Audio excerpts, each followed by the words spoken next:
الحمد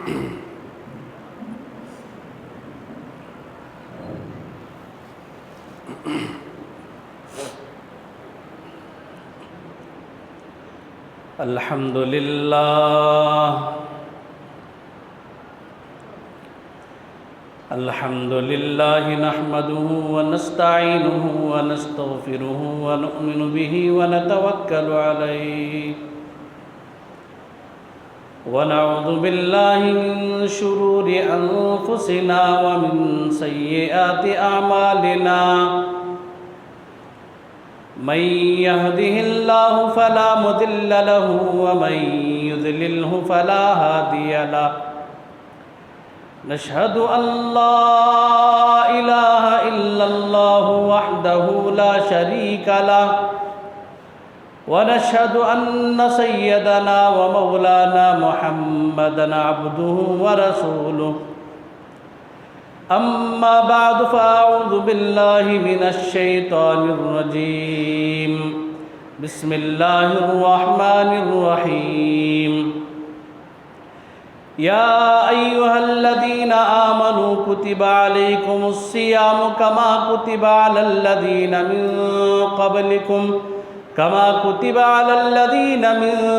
قبلكم لعلكم تتقون وقال النبي صلى الله تعالى عليه وسلم الصوم جنة أو كما قال صلى الله تعالى عليه وسلم صدق الله العظيم وصدق رسوله النبي الكريم ونحن على ذلك لمن الشاهدين والشاكرين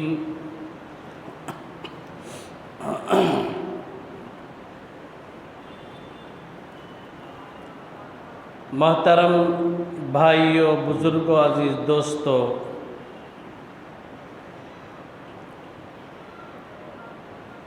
ماہ رمضان المبارک کا یہ پہلا جمعہ ہے۔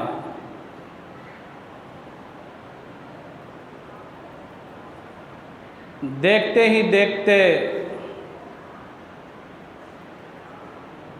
6 روزے ہماری زندگی سے نکل گئے۔ رمضان شروع ہوا، گزشتہ جمعے ماہ رمضان شروع نہیں ہوا تھا، اس جمعے ماہ رمضان المبارک شروع بھی ہو گیا اور گویا کہ آج اس کے 6 روزے بھی ہو گئے۔ بس اتنا ہی مسئلہ ہے انسان کی زندگی کا۔ اس کی زندگی کی گھڑی، زندگی کی ٹک ٹک چلتی رہتی ہے، کسی بھی حال میں اسے رکنا نہیں ہے۔ بہترین انسان وہ ہے جو زندگی اور اوقات کو کام میں لائے اللہ کی رضا اور خوشنودی کے۔ جہاں بھی جیسے بھی زندگی گزرے، جس حال میں بھی زندگی گزرے، ایک گزر جائے گی، اسے گزرنا ہے ہی، لیکن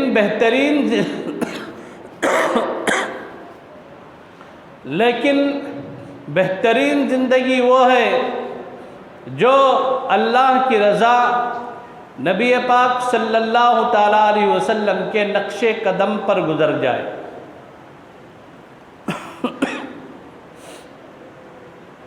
اگزامپل ہمارے نزدیک یہ 6 دن ہے، اسے لے لیجئے۔ جو ماہ رمضان کا روزہ رکھے، تراویح پڑھے، عبادت کیے، ان کے بھی یہ 6 دن نکل گئے،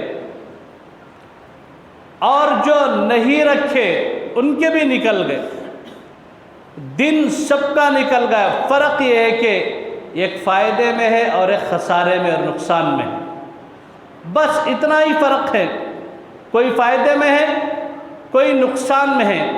یکے در دعا و یکے در دغا، کوئی دعا میں ہے، کوئی دغا میں ہے، صرف ایک نقطے کا فرق ہے دعا اور دغا میں۔ یکے در دعا و یکے در دغا، کوئی دعا میں ہے، کوئی دغا میں ہے، دھوکے میں ہے، فریب میں ہے، مکر میں ہے۔ جو مکر میں ہے اس کی بھی زندگی گزر گئی، جو دعا میں ہے اس کی بھی زندگی اور اوقات گزر گئے۔ لیکن بہترین زندگی وہ ہے جو اللہ کی یاد میں اللہ کے نبی علیہ السلام کے نقش قدم پر گزرے۔ قرآن کریم کی جو آیت میں نے پڑھی، اس کے اندر اللہ تبارک و تعالیٰ نے فرمایا، یا ایھا الذین آمنوا، اے ایمان والو، کتب علیکم الصیام، تم پر روزے فرض کر دیے گئے۔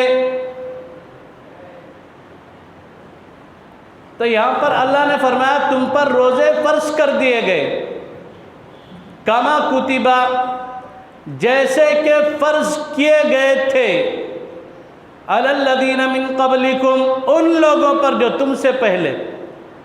باتیں سمجھ میں آئی؟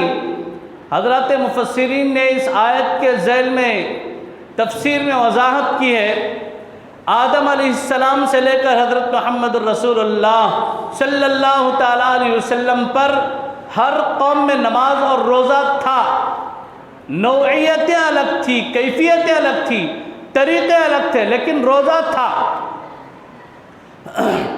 آج بھی ہندو مذہب کے اندر ان کی کتابوں کا اگر جائزہ لیا جائے، ان کی کتابوں کو دیکھا جائے، دیکھو مذہبی لوگوں کو نہیں دیکھو، مذہبی لوگوں کے اندر تو لاکھ خامیاں ہوتے، اب مسلمانوں کو دیکھو، اللہ کا حکم ہے روزے رکھو، کتنے لوگ روزہ رکھ رہے ہیں؟ 1 روپے میں صرف 50% لوگ روزے سے ہوتے ہیں۔ امت مسلمہ کا بڑا طبقہ بے روزگار ہے، روزے کی حالت میں نہیں ہے۔ ایک دور تو تھا، مثال دینی پڑتی تھی، اللہ کا حکم ہے، ماہ رمضان المبارک ہے، رمضان کا ادب کرو، احترام کرو، روزہ رکھ کر تراویح کی پابندی کر کے۔ اور اس وقت یہ بات کہی جاتی تھی، ماہ رمضان المبارک میں بھی ہمارے نوجوان پالسٹر کے پردے لگے ہوئے ہوٹلوں میں گھستے ہیں، لیکن اب وہ مسئلہ نہیں رہا، اب وہ قید نہیں رہی، اب تو کسی بھی ہوٹل پر پردہ نہیں ہے۔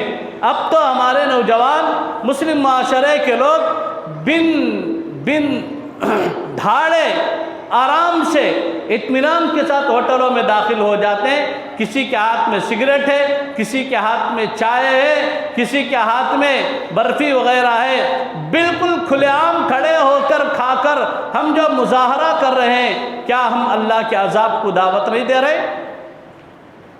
ایک دور کے اندر پیغمبر دنیا کے اندر آتے، دین کی دعوت دیتے، اللہ کے احکامات سمجھاتے، قرآن سمجھاتے، وحدانیت سمجھاتے، شرک سے بیزاری دلاتے، تو لوگ کہتے یہ ہمارے آبا و اجداد کا دین ہے، پیغمبر رسول اللہ نبی اللہ، اگر آپ سچے ہیں، یقیناً آپ نبی ہیں، یقیناً آپ اللہ کے رسول ہیں، تو ایسا کیجئے، یستعجلونک بالعذاب، وہ لوگ عذاب میں جلدی کرتے تھے، تمہارے اندر ہمت ہے تو اٹھاؤ ہاتھ، اللہ کے عذاب کو اتار کر دکھاؤ، جس عذاب سے تم ڈرا رہے ہو ہم دیکھنا چاہتے ہیں اس عذاب کو۔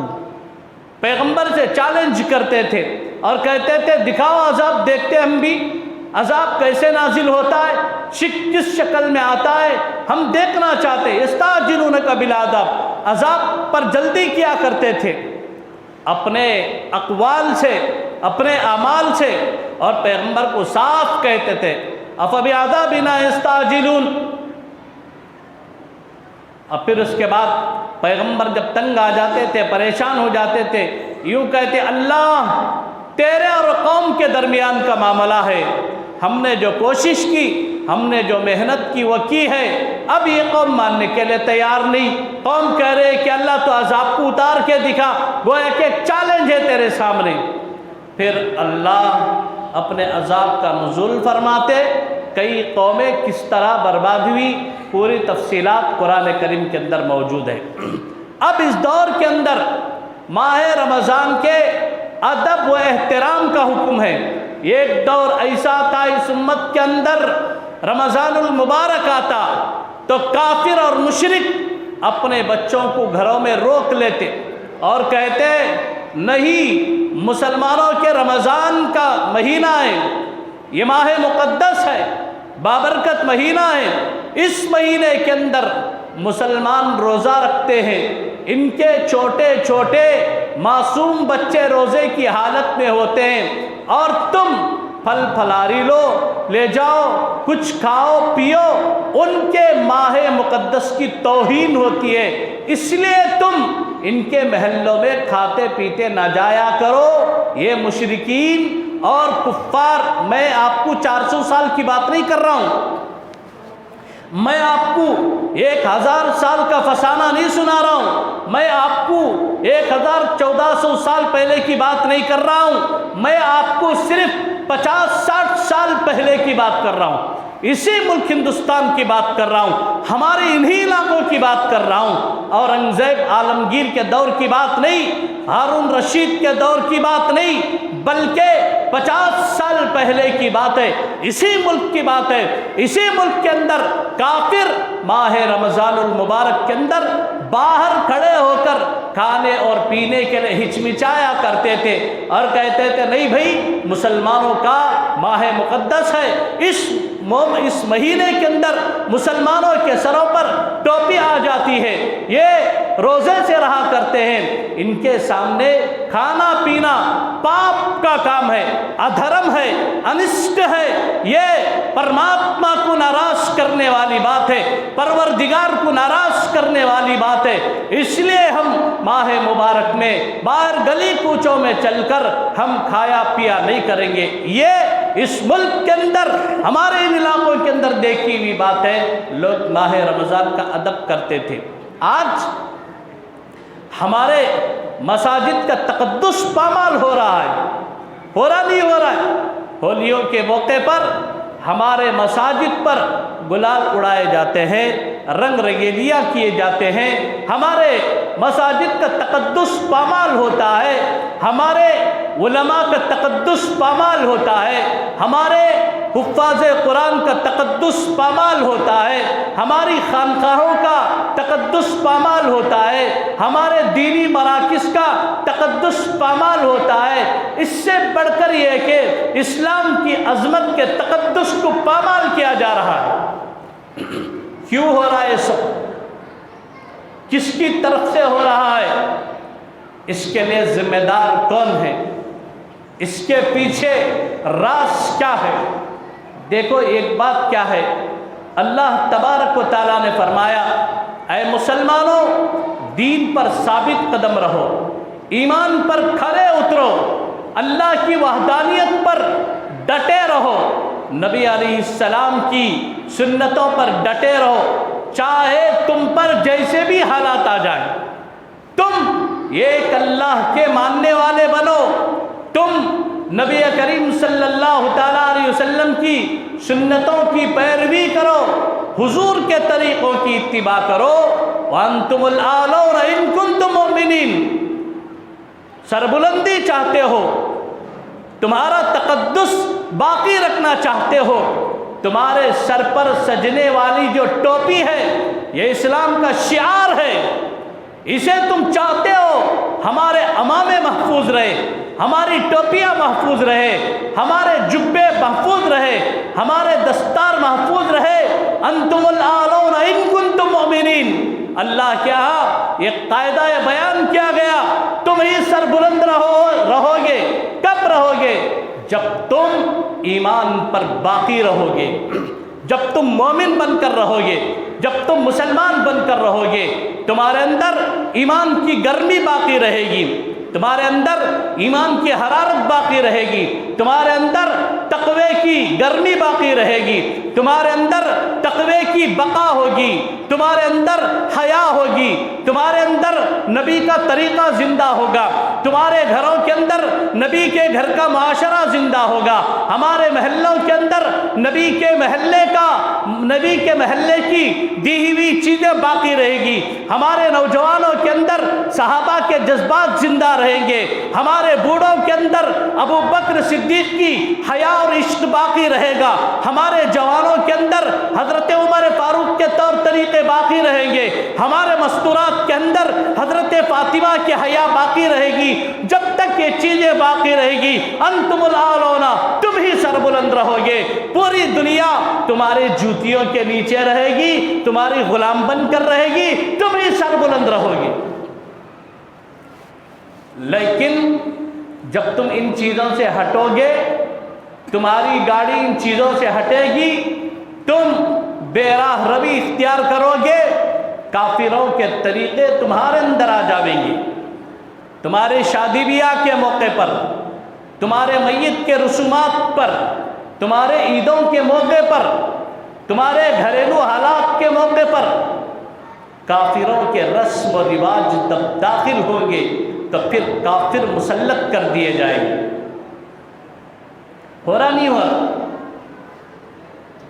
ایمانداری سے بتاؤ کون ذمہ دار ہے اسے؟ اعمالکم اعمالکم، جیسے ہمارے اعمال ہیں ویسے ہم لوگوں پر بادشاہ مسلط ہو رہے ہیں۔ کس سے گلا کریں، کس سے شکایت کریں؟ ہمارے احوال دیکھو، ہمارے طور طریقے دیکھو، ہمارے کردار دیکھو، ہمارے معاشرے کو ایک طرف صحابہ کا معاشرہ رکھو، داہنی جانب صحابہ کا معاشرہ رکھو، بائیں جانب کافروں کے معاشرے کو رکھو، درمیان میں آج جس معاشرے کے اندر ہم زندگی گزار رہے ہیں یہ معاشرے کو رکھو۔ کس معاشرے سے ہمارا معاشرہ کمپیئر کر رہا ہے؟ یا صحابہ کے معاشرے سے کمپیئر کر رہا ہے، یا پھر آج کے موجودہ دور کے مشرکین، ملحدین، یہود و نصارہ کے معاشرے سے ہمارا معاشرہ کمپیئر کر رہا ہے؟ آپ اسے رکھیں، اسے دیکھیں، پھر اپنے نفس کو جھنجھوڑیں۔ ہماری مستورات کے اندر جو حیا کا اعلیٰ معیار ہونا چاہیے تھا یہ ختم ہوا، نوجوانوں کی نظروں کے اندر تقوی کا جو نور ہونا چاہیے تھا یہ ختم ہوا، ہمارے بوڑھوں کے اندر جو عشق نبی، عشق خداوندی، جو ان کے دلوں کے اندر جو آگ سلگنا چاہیے تھا وہ ختم ہوئی۔ آپ مجھے معاف فرمائیں، میں پوری معذرت کے ساتھ یہ جملہ کہہ رہا ہوں، آج 70 سال کا بوڑھا داڑھی منڈانے سے توبہ کرنے کے لیے تیار نہیں۔ بتاؤ کیا اس معاشرے پر ظالم مسلط نہیں ہوں گے؟ کیا اس معاشرے پر کٹر کافر مسلط نہیں ہوں گے؟ کون ذمہ دار ہے اس کے لیے؟ کیا ہمارے اعمال، ہمارے کرتوت، ہماری حرکتیں اس کے لیے ذمہ دار نہیں ہیں؟ کیوں کسی کو ہم دوشی ٹھہرائیں؟ وہ دوسرے درجے کی بات ہے۔ پہلے درجے میں، پہلے گراؤنڈ کے اندر خامیاں ہمارے اندر ہیں، اصلاح ہماری ضروری ہے۔ آیت ہے شہر رمضان الذی انزل فیہ القرآن ھدی للناس وبینات من الھدی والفرقان۔ اس آیت کے اندر ماہ رمضان المبارک کی عظمت، ماہ رمضان المبارک کی برکات کا ذکر ہے۔ پھر آگے جو آیت ہے یا ایھا الذین آمنوا کتب علیکم الصیام کما کتب علی الذین من قبلکم لعلکم تتقون۔ میں آپ کو ایک بات بتاؤں، میں آیت کا ترجمہ بعد میں کرتا ہوں۔ بارہا بعض لوگوں کی، مسلمان بھی غیر کافر بھی، ایک جملہ نکلتا، ہمارا دیش گنگا جمنی تہذیب کا گہوارہ۔ کیا مطلب ہے اس کا؟ اس کا مطلب یہی ہے، ایک دور تھا اس ملک کے اندر مسلمانوں کی عظمت تھی، شان و شوکت تھی، جلال تھی، جاہ تھا، لیکن گرا کیسے ہے؟ عدم تقوی کی وجہ سے، ناانصافی کی وجہ سے۔ ہماری طرف سے بھی ایسی خامیاں ہوئی ہیں، جب گناہ کا موقع ملا آنکھ بند کر تو ہم نے ایسے گناہ کیے ہیں، مسجد میں بیٹھ کر اس کا ذکر کرتے ہوئے بھی شرم محسوس ہوتی ہے۔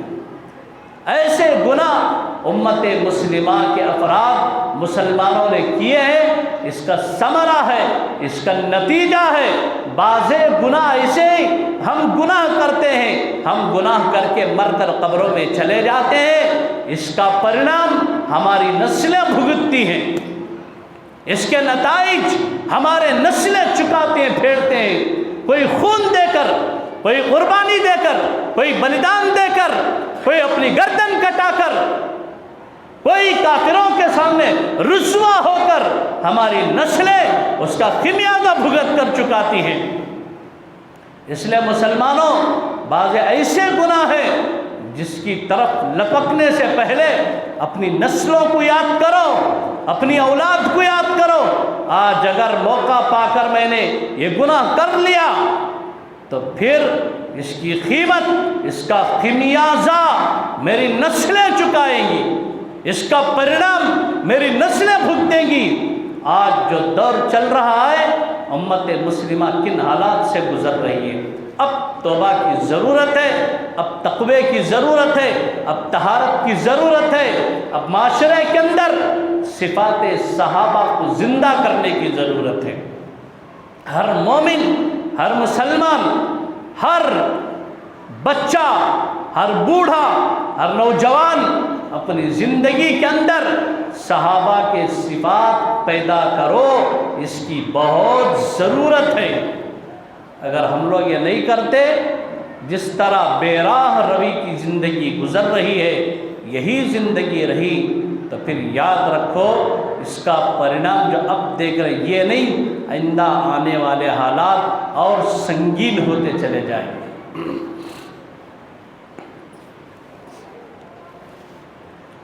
ہارون رشید کا دور تھا، اس زمانے میں